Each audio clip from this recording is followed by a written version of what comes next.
All right, so lesson 1.8, we are finding lines of regression or regression models. So basically it's like the line of best fit if we're talking about linear models. Quadratic models are going to be a curve of best fit, and cubic models is also another curve of best fit. So we are going to be selecting appropriate models for the word problem that we are given. A linear model is typically if we have a roughly constant rate of change in our model.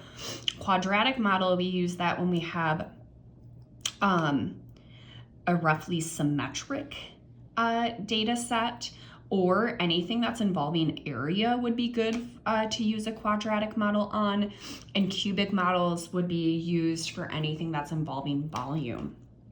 So looking at number 1, the age in weeks and weight in kilograms of 5 randomly selected babies from a particular pediatrician's office are listed in the table above. And we're going to use a linear regression model. That's what they asked us to do. And we want Y to represent the predicted weight of a baby in kilograms that is X weeks old. So I'm going to have you pause the video and try to do your linear regression model. So Y is equal to, you should have gotten 0.185t plus 3.545. That's your linear regression table, or your linear regression model based off the table. And so using the linear regression model from part A, what is the predicted weight in kilograms of a baby that's 10 weeks old? That means we are going to put 10 in for t. So you can either do this by putting 10 into your equation and just typing this into your calculator. Or if you go to your calculate button and type whatever your list name or whatever your regression model name was. So if it was Y sub 1, you type that in and then type in a 10 and then hit enter. You should wind up with 5.395 kilograms. And then it says the weight of a 6 baby is 5.3 kilograms. Using the model from part A, what's the age? So this time we're given the weight, that's our Y value. So I'm gonna put that in for Y in my linear regression model. And now I'm gonna solve for X.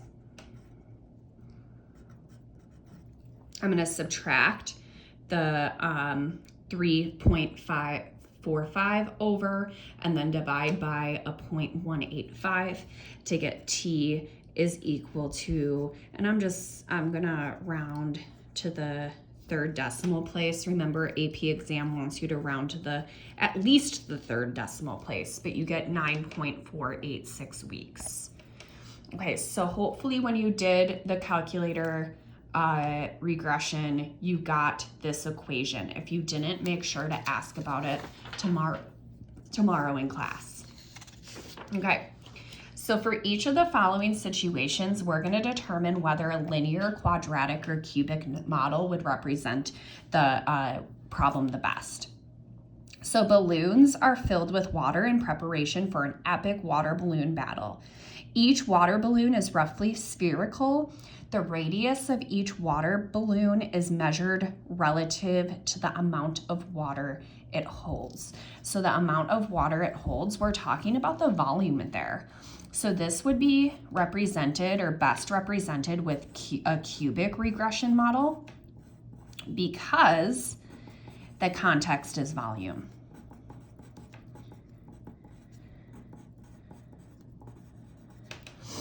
Next one, Totino's Pizza are on sale at the local grocery store. The price of one pizza varies between this, depending on the variety. The total number of Totino's pizzas are counted relative to the total price of the purchase. So this is going to be linear because the price depends on the variety, and it's probably going to be a constant price per topping that you choose.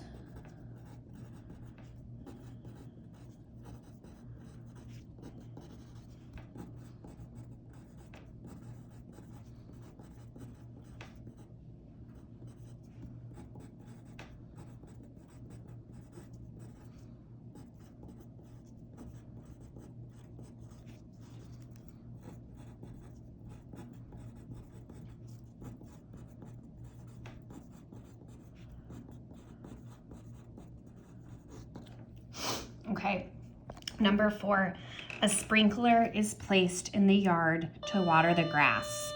The sprinkler rotates in a circular pattern and waters all the grass between the sprinkler head and the furthest distance it reaches.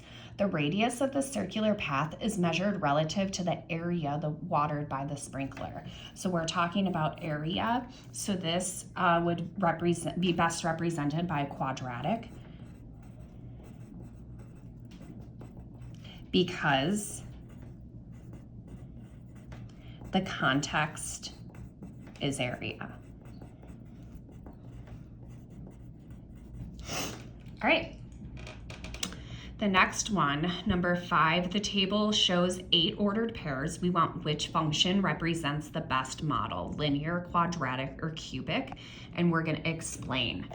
Well, this looks like quadratic because it's starting to increase until it hits here, and then it starts to decrease. So it's symmetrical around this value here. So this would be quadratic because the y values increase to a maximum,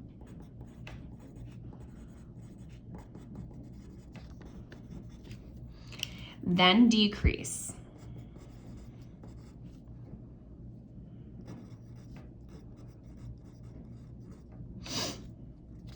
The y values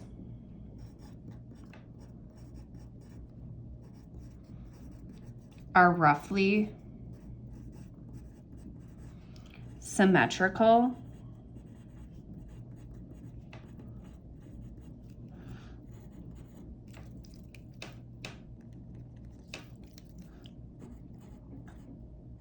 around the x value of 1.7. So now we're going to use our graphing calculator. I'm going to have you pause the video to find the regression model, but instead of finding a linear regression model, you want to find a quadratic one, which we do the same exact steps, except instead of hitting linear regression, we want to hit quadratic regression. So pause the video, try to find your regression model, then resume the video to check. All right, so this is approximately what you should have wound up with. Y is equal to a negative 4.8831 x squared plus a 15.96804 x plus a 4.995. Now again, you only have to round to 3 decimal places. So I rounded a little bit more than 3 decimal places, but for you, you only have to round to 3 decimal places. All right, so that's your regression model. Now we're going to talk about residuals. So if I gave you a number in the table, that's called your actual value. Your predicted value is when I ask you to put a number into your equation to find what the model predicts. So number 6 says using the example from example 1. So that's on the previous page. We want to find the residual of a baby that is 5 weeks old and then interpret the meaning. So the actual value comes from the table. At 5 weeks old, my baby was 4.4 kilograms. So the actual value is 4.4. Now the predicted value comes from me putting 5 into my linear regression model. So I'm going to do that now, 0.185, putting 5 weeks in, plus 3.545. That gives me 4.47. So the model predicted it to be 4.47, which is a little over than 4.44. So the model is overestimating the actual weight of the baby.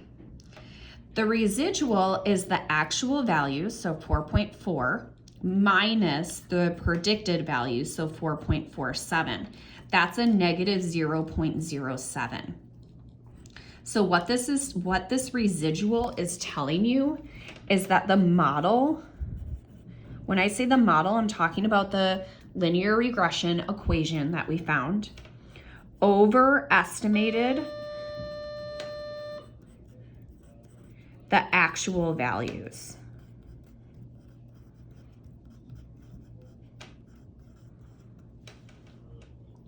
Because the predicted value that the model used is larger than the actual value from the table. All right, that is our lesson.